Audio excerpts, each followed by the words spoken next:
안녕하세요. 김정래 세무사의 5분 강의 그 5번째 시간 한번 진행해 보도록 하겠습니다. 오늘도 상담 사례 한번 읽어볼게요. 안녕하세요. 현재 법인을 설립해서 운영 중입니다. 제가 1인 주주 대표자이고 작년에 법인을 2천만 원에 설립했는데 어떤 분이 성장 가능성을 높게 보셔가지고 1억 원을 10%에 팔기로 했는데 엄청 비싸게 파시네요. 성공하셨네요. 이분은. 그래서 5천 원짜리 주식 중 4천 주를 10%에 1억을 받고 넘기면 세금 신고하고 가지면 되나요? 뭐 이 회사를 투자금을 입금하면 저는 돈을 한 푼도 못 갖게 되는 거예요.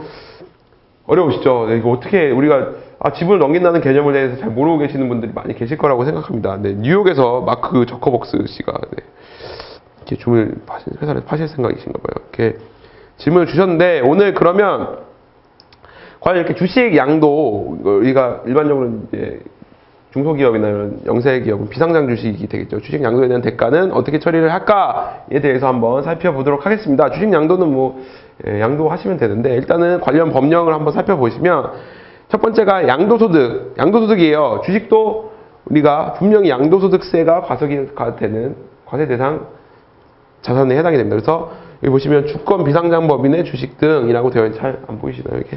네, 그래서 주식 등이라고 되어 있는데 우리가 비상장법인의 주식은 양도소득세 과세 대상 주식이다. 두 번째, 양도소득세율. 우리가 주식을 양도하시게 되면 양도소득세 과세 표준의 20%를 과세가 된다. 양도 차익이죠. 양도 차익의 20%. 그리고 증권거래세, 또 증권거래세가 있어요.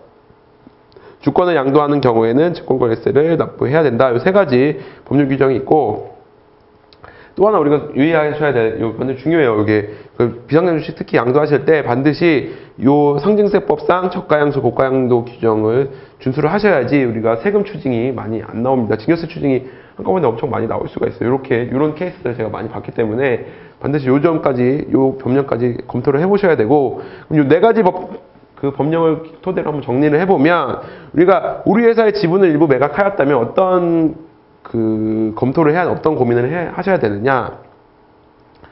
첫 번째가 상장 주식은 해당이 안 됩니다. 비상장 주식, 우리가 스타트업이나 우리 일반적으로 중소기업에 해당되시는 코스닥이나 또는 증권거래에서 상장되지 않은 주식의 경우에는 취득가액과 양도가액을 반드시 확인하셔서 양도소득세를 신고하셔야 돼요. 우리가 토지나 건물을 양도하실 때 싸게 사서 비싸게 팔면 거기에 대한 양도세를 내듯이 주식도 마찬가지로 싸게 사서 비싸게 팔면 거기에 대한 양도 차익에 대해서 양도소득세를 신고 납부하셔야 됩니다. 두 번째는 비상장 주식, 상장 주식도 마찬가지고 주식을 양도하실 경우에는 반드시 증권거래세 신고 납부하게 되어 있습니다. 그래서 우리 일반적으로 양도소득세를 신고하면서 같이 신고 납부를 하시죠. 증권거래세까지. 그래서 이 두 가지 세금이 과세가 된다. 마지막으로 제일 중요하죠. 비상장 주식 양도의 경우에는 이 고가양도, 저가양수 규정을 반드시 살펴보셔야 되는데, 이 규정은 뭐냐면, 우리가 비상장 주식 처음에, 일반적으로 아까 출자를 처음에 액면가액을 출자를 하시잖아요. 그러면 액면가액 출자하신 주식을 파세요. 한 3년, 5년, 10년 뒤에 파세요.